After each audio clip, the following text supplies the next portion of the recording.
How's it going, guys? And welcome to RC Cincy. Today we have the driven front end loader. I reviewed and unboxed this particular loader right here. Honestly, when I did the test video, I felt like it was really weak, had no power, and of course the wind kicked up. We're gonna need the little moo to help us out here.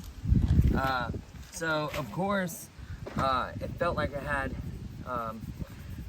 the vehicle felt like it had no power. It ran off of 4 AA batteries, and I just felt like it didn't have enough oomph. It was really slow, and I realized a lot of electronics and motors in here should be able to handle a lot more power. I felt like they should have made us use 6 batteries, would have upped the voltage to a really good number for it. But I thought to myself, why not upgrade it? So I did the upgrade video. You'll see that it's running off of a 7.4 volt ion battery. It is 2,000 milliamps, so it should have a nice runtime. Honestly, I haven't charged that battery in a little while. I don't know how much juice it has left, but it should be fine for this test. So what we'll do is we'll turn on the truck. I'm gonna stand over here on this plastic because it's wanting to blow over. I'm going to turn on the transmitter and I'm going to start it. So now we're gonna test to see how much power. I'm gonna hold a plastic. The disadvantage of doing it on plastic is it could spin and slide on the plastic. So take it kinda, you know, with that in mind. So let's go ahead and see if we can.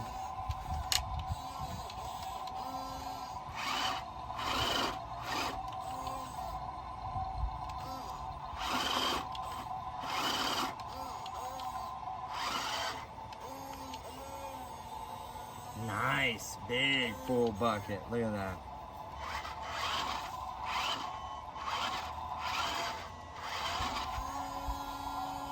So the thing before, let me drive around, is it was much slower. Now,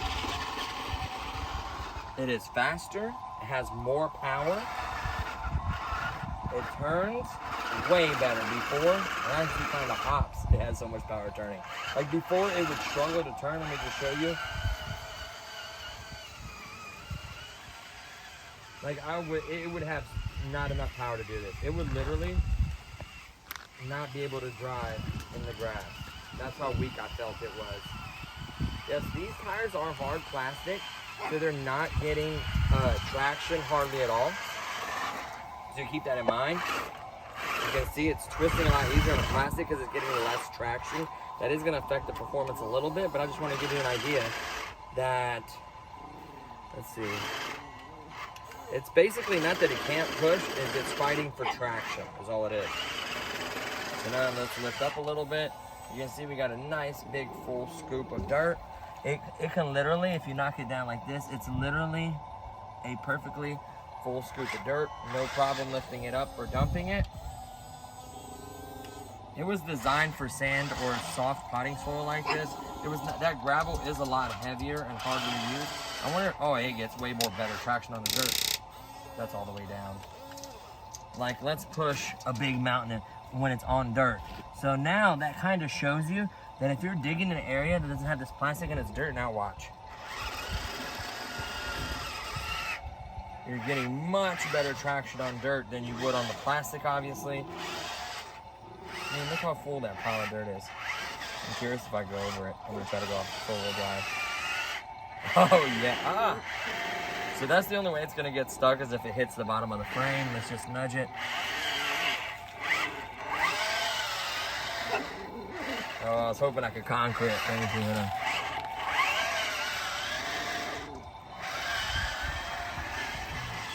So it increased the weight also. Make sure you leave some dead batteries in that pack. in the modification I showed you guys. Let's turn off the motor for a second.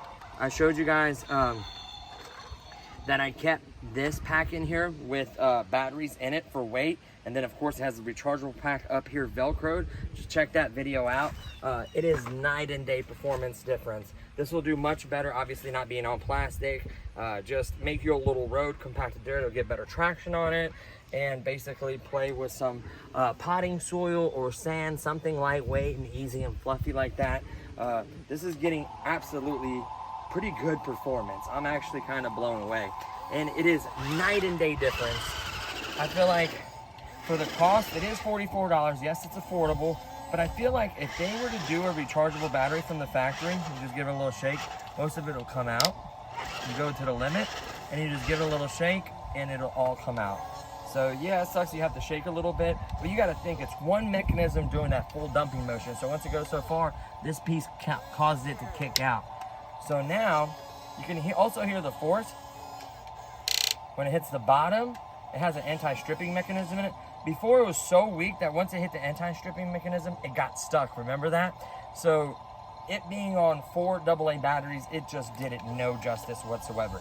It pretty much, it made this, to some folks, not be as fun or interesting or want to play with it. This battery mod is literally going to make it hang with you know, loaders in a higher class, definitely.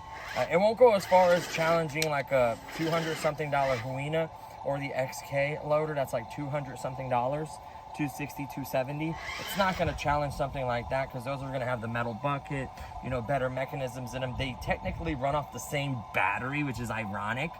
So yeah, this can dump, you know, in that big truck. You go up to it and you kind of have to nudge it a little bit. Like once you go up all the way, you kind of nudge it up against the truck and it will dump out. Especially it being fluffy. Sometimes it can be a little harder to get out, but when you're kind of nudging up against the truck, it actually causes it to like shake a little bit and this will come out. At least it did with the gravel and rocks. So that's the majority of the load will be emptied. As far as twisting on the dirt, so let's lift the bucket up. It went through the dirt and it's hitting the plastic and that's what it's spinning out on. I think it'll do much, much, much better, like I said, on, you know, not plastic like dirt or ground or asphalt. It'll do much, much better. I mean, look at the difference of it turning. Before, it would barely even turn. And the cool part is, I really didn't butcher it. Like, all you have to do is literally get a piece of wire and some heat shrink and reconnect the battery pack that's there back to the original wires. All I did was solder a Dean's connection. So technically I could have left even those wires on there and just popped in batteries later on and have it run off the batteries if I wanted to. But I'll never go back to 4 AA batteries after the performance I gained with a rechargeable pack. You don't have to buy batteries. Make sure you use some dead batteries. Don't use like some good batteries that you can use something else. Find some dead batteries out of the house and fill them in, just so it has that weight. Plus it also covers the back of it, keeping dirt and stuff from getting in there. Whenever you're done, just give it a nice shake. Make sure you get all the dirt and stuff off of it. I would definitely not play in any mud or water. You'll ruin it, honestly. I don't think it'll croak right away. I think water will slowly get in there and touch the board or touch something and it'll fry it or cook it. So keep that in mind. Don't go over 7.4 volts. I've only tested 7.4 volts. On some products, I will intentionally go over, see what the limit is. Like on, for instance, the Drift Burnout RC car actually technically burned out on 11 volts, 7.4, solid performer. I will have to technically reshoot that video because I messed it up and it was extremely, extremely long. So what I'll do is I'll revise it after I get the components I want in there because I'm gonna try to make it more hobby grade. And then I'll show you the way I made it run off the 7.4 volts, which gave it a really nice performance bump. By the way, at Target right now, there's been comments that you can get the hydro drone that I had on the channel. That's normally like $49, $39 for $15. There was also the Burnout RC vehicle on there for $15 as well. So I don't know if they're doing like a clearance thing or what. Plus Target has a promotion and a coupon right now that if you spend a certain amount of money on toys, you get like 10 and you get up to like $20, $25, something like that. So keep that in mind as well when you're purchasing these.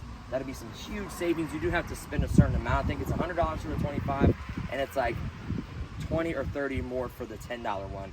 So I think that's really, really cool. The mechanism itself honestly runs good. I like the fact that you have to actually start the vehicle for it to work. It does have sleep mode. It had a lot of features that I liked. I think the next upgrade for this, because I was been thinking about like, what can I improve on this? I feel like the wheels are junk. Them being hard plastic like this just gives it no real give, and it only gives kind of on the inner side where it's like, because there's no full solid rim, it's just the face of a rim. So I'm wondering if I can 3D print a tire that will go on this rim. Now the thing is, I would have to print like a half rim as well to glue on there. That is the sleep mode. I would have to 3D print like a half a rim out of something hard, and then the TPU I would use to print the tire. That's going to take measurements, time over and over. Maybe there's something similar, like a 1/16 scale loader will have a similar size tire.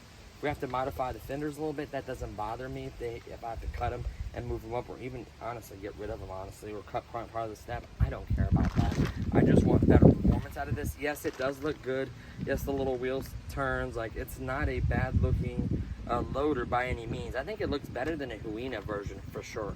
So that's what I wanted to show you guys, that it does have a lot more pep and umph in it, and it is totally 100% safe and worth it to do that battery mod. You just need to be able to solder a connector of your choice. If it's Dean's or JST30 or XT60 or XT30, just regular old JST, or Tamiya, it doesn't matter, as long as you have a charger for that battery and you can get to it like I can, but just unscrewing this, you can see the connectors right there.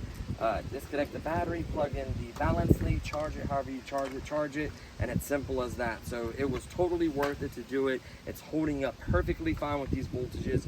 Yes, I know it's 6 volts normally for the 4 AA batteries. We just bumped it up to 7.4. I knew it could handle that. I really had no worries. So I think that's the way it should have came from the factory, but hey, what are you gonna do? They could have thrown a cheap, you know, Lion 1200 milliamp or something in there, but even better, we have a 2000 milliamp, and we have another one in the other dump truck, and I have another one somewhere else too. So I have a couple of them. Technically, you could go with a larger size. I just like the fact that I've Velcroed it back here towards the end of the vehicle to add more stability and more weight to the ass end. So this thing does not tip or want to tip at all. You can have the bucket all the way up and drive it, and it does just fine. So yeah, kind of impressed, honestly. Even a little scale detail there, little steps, like as good as it gets for $44.99. And especially if you get one of those coupons for it, you get 10 bucks off, it's a steal. So that'll help pay for the battery. I think you get a battery and a charger for around 20 something bucks these days. I think 25 bucks or something like that for a Lion, around 2000 milliamps. Even if it's 1800, 1200, that is more than enough for this product. This 2000 will last a long time. I don't even remember last time I charged this battery, honestly. So, and it still performed great. So there you have it, guys. That's gonna do it for this. The Driven RC available from Target. Please check out the modification video. If you want to see the unboxing video, we also have that as well. And that's going to do it, guys. So thank you so much for watching, and I'll see you on the next one. Peace.